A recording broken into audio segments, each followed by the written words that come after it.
Bonjour à toutes et à tous et bienvenue dans votre rendez-vous quotidien Smart Éducation, un magazine dédié à la formation, aux nouveaux métiers, aux nouvelles pédagogies, le rendez-vous qui donne un futur à la jeune génération. Les élèves français, bons derniers de la classe européenne en lecture, c'est le résultat d'une étude menée tous les 5 ans par le Programme international de recherche en lecture scolaire. Le président de la République a donc décidé d'en faire une grande cause nationale. Jusqu'à l'été 2022, des initiatives destinées à favoriser la pratique de la lecture à tous les âges seront menées. D'un autre côté, les acteurs du numérique s'engagent également pour améliorer son apprentissage. Laura Baron, coordinatrice nationale des petits champions de la lecture, nous accompagne aujourd'hui. Bonjour. Bonjour. Merci d'être avec nous. Michael Simaric, data ingénieur chez Lalilo, est également notre invité. Bonjour. Bonjour Eva. Merci d'être là à tous les deux. Aujourd'hui, je le disais, 20% des élèves maîtrisent mal les savoirs fondamentaux à la sortie de l'école primaire. Comment expliquer ces lacunes alors que le temps passé par les enseignants à apprendre ces fondamentaux n'est lui pas remis en cause, Laura Baron? Eh bien, parce qu'il y a beaucoup de besoins concernant les enfants qui ont des difficultés, qui ont des troubles 10 notamment, on en parlait tout à l'heure en coulisses, et on a besoin aujourd'hui de développer des opérations, des manifestations, des actions comme les vôtres pour encourager le développement de cette pratique. Et c'est ce qu'on fait notamment nos petits champions avec la lecture à voix haute, qui permet aussi de développer d'autres compétences. Michael Simaric, ce que disait, donc il y a en effet des enfants qui ont plus de difficultés, il y en a d'autres peut-être qui ne sont pas juste sur le même rythme que tous les autres, et il y a besoin peut-être de s'adapter au rythme de l'enfant. Oui, tout à fait. Et pour pouvoir faire ça, il faut équiper, aider les enseignants, parce que quand on est en classe, les enseignants ont un temps limité à accorder à chacun des élèves. Donc il y a des outils qui ont été développés, notamment l'intelligence artificielle, pour soit s'adapter au parcours de l'élève, mais pourquoi pas aussi lui permettre de lire à voix haute en autonomie. Laura Baron, c'est vrai, une question déjà. Est-ce qu'on arrive à identifier les points de difficulté? Est-ce qu'il y a des points de difficulté particuliers, vous, dans votre programme Les Petits Champions de la Lecture? Est-ce que vous arrivez à voir où les enfants, les élèves français aujourd'hui ont un peu de mal? Alors, ce sont plutôt les enseignants, les bibliothécaires, les médiateurs du livre, même en général, qui travaillent avec les enfants au quotidien, qui nous le rapportent. Les retours que vous avez de ces enseignants. Ce sont eux qui témoignent et qui nous rapportent les difficultés. Nous, on engage beaucoup le collectif. Finalement, on se rend compte que le travail de groupe autour de la lecture, il fonctionne très bien et il est très complémentaire par rapport au travail qu'on va mener seul à la maison dans une lecture silencieuse. Donc eux nous rapportent en effet qu'il faut s'identifier de plus en plus à des enfants qui ont des particularités, qui ont des rythmes d'apprentissage différents, et puis il faut aussi s'adapter à des enfants qui sont issus d'un milieu social où l'accès au livre n'est pas forcément évident. Michael Simaric, est-ce que vous avez fait ce même constat? J'imagine que vous avez réfléchi, en tout cas vous avez posé les bases en créant Lalilo, en créant ce contenu. Pareil, vous avez vu les éléments de difficulté particuliers des élèves français? Oui, tout à fait. En fait, ce qui est très remarquable, c'est que les élèves, selon les différents profils, ils vont avoir des facilités dans un domaine, beaucoup plus de difficultés dans d'autres domaines. Et en fait, ce qui est vraiment important, c'est de faire en sorte que l'apprentissage soit agréable pour l'élève, donc qu'il soit au maximum en réussite, mais faire en sorte qu'il puisse aussi être en permanence en train d'apprendre, ne pas avoir un contenu qui est trop facile. Remettre du plaisir dans la lecture, ça c'est important aussi, Laura Baron. C'est l'essence même du jeu des petits champions de lecture. C'est développer le goût de la lecture et le plaisir de lire. C'est pour ça que je parlais de collectif tout à l'heure, parce que mine de rien, le plaisir, il passe avant tout par le partage. Et puis nous, on considère notre opération comme un jeu avec des étapes, et c'est ce qui encourage l'aspect ludique. Voir la lecture comme quelque chose qui peut parfois être vu comme un outil un petit peu ennuyeux, d'apprentissage. Expliquez-nous exactement alors en quoi consiste ce programme Les Petits Champions de la Lecture. Comment ça marche? Comment il est défilé sur plusieurs semaines peut-être, je crois? Alors sur toute l'année scolaire finalement, en 4 étapes. Les Petits Champions de la Lecture, c'est un grand jeu qui encourage les élèves de CM1 et de CM2 à travailler sur un texte de leur choix. On considère qu'on lit mieux un texte si on l'aime, et qui vont donc travailler d'abord avec leurs camarades en classe, puis sur une étape départementale, une étape régionale et enfin une grande étape nationale à la Comédie Française chaque année au mois de juin, qui célèbre vraiment ce plaisir de lire avec les auteurs des livres lus qui sont présents. Donc c'est vraiment une opération qui permet d'engager le groupe sur l'ensemble de l'année scolaire. Michael Simaric, on parlait donc de redonner du plaisir aux enfants pour qu'ils appréhendent mieux cette matière qu'est la lecture, une matière très importante. Comment vous avez créé ce contenu?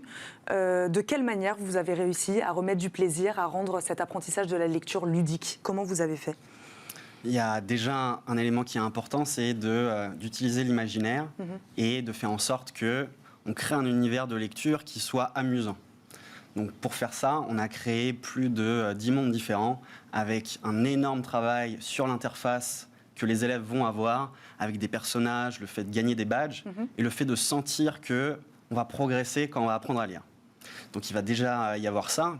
Et puis aussi un gros travail sur le contenu, avoir une très grande base de contenu et faire en sorte qu'on puisse, quel que soit le niveau de l'élève, lui proposer quelque chose qui va pouvoir le challenger. Comment ça s'est passé? Vous avez travaillé avec des enseignants, avec des chercheurs. Qui vous a aidé à créer ces contenus? Oui, tout à fait, les deux. On est extrêmement proche de la communauté d'enseignants qui nous accompagnent. C'est l'une des grandes forces de la LILO, ce sont les enseignants. Et puis, on a aussi des doctorants chez la LILO qui travaillent justement à innover sur l'apprentissage de la lecture. Et récemment, on a des personnes qui font la recherche chez la LILO, qui ont fait des conférences internationales et qui sont reconnues pour leur travail. Laura Baron, comment vous regardez ces startups françaises qui, grâce au numérique, aident ces plus jeunes à apprendre à lire? Nous, on est ravis qu'il y ait ce type d'initiative. On travaille déjà avec des structures similaires à celles de la LILO. Donc voilà, on considère que l'un n'empêche pas l'autre, que de toute façon, plus il y a d'initiatives pour encourager cette pratique autour de la lecture, mieux c'est.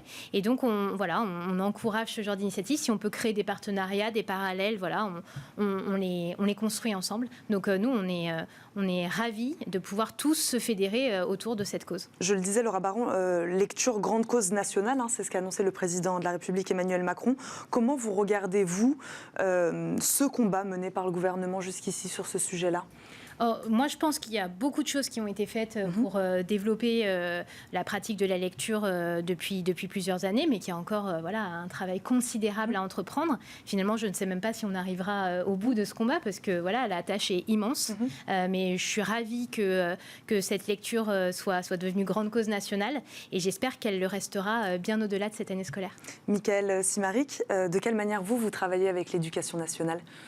Alors, aujourd'hui, on a répondu à l'appel à projet d'innovation du gouvernement, P2IA, ce qui fait qu'on collabore en fait à la création de notre solution. On a souvent des échanges avec eux et on fait partie des quelques entreprises qui sont entrées dans la phase 3 de ce partenariat. Donc c'est comme ça qu'on travaille directement avec le gouvernement. Et en dehors de ça, il y a aussi d'autres appels à projets en France qui ont lieu. Qui sont rattachés... Des appels à projets de collectivités, par exemple ou...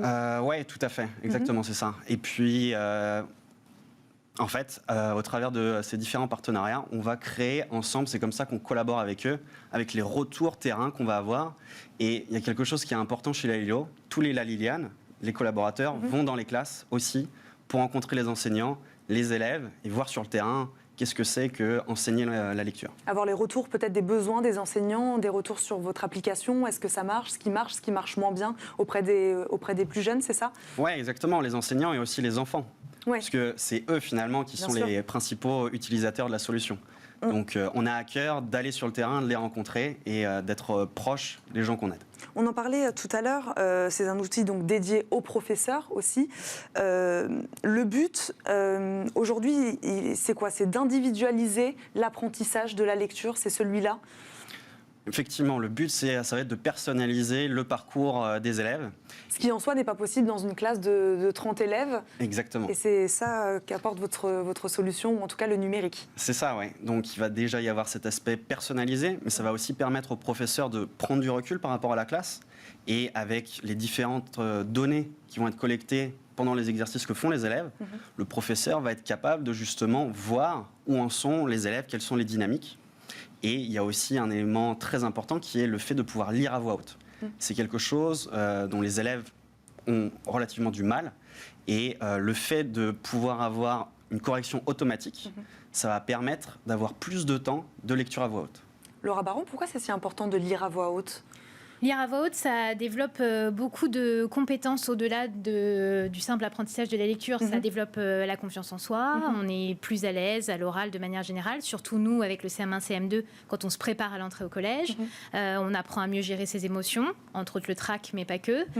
Et puis voilà, ça révèle beaucoup d'élèves, même pour de simples difficultés liées à la timidité par exemple. Nous, on a beaucoup d'enseignants qui nous disent que les progrès pour des élèves qui ont ce type de difficultés comme la timidité sont considérables puisqu'ils se révèlent en fait complètement devant leurs camarades.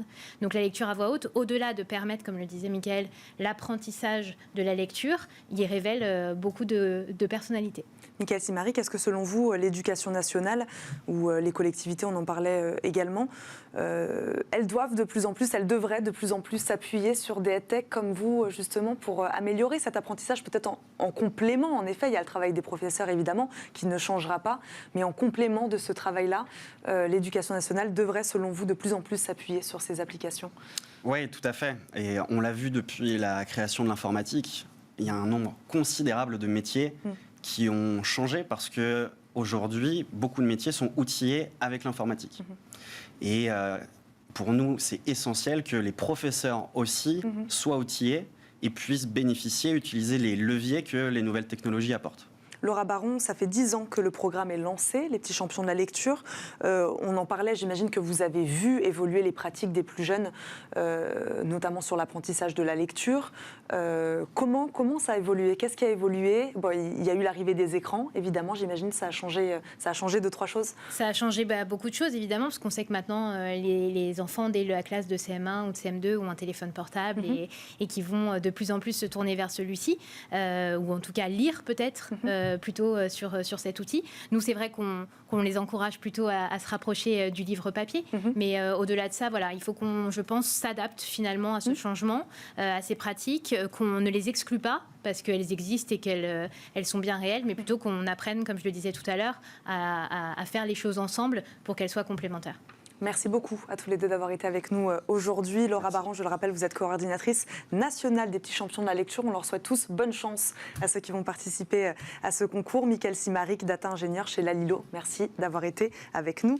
C'est déjà la fin de cette émission. Merci à vous de nous avoir suivis. On se retrouve très vite pour un nouveau numéro de Smart Éducation. Très bonne journée à tous sur Bismart. À très vite.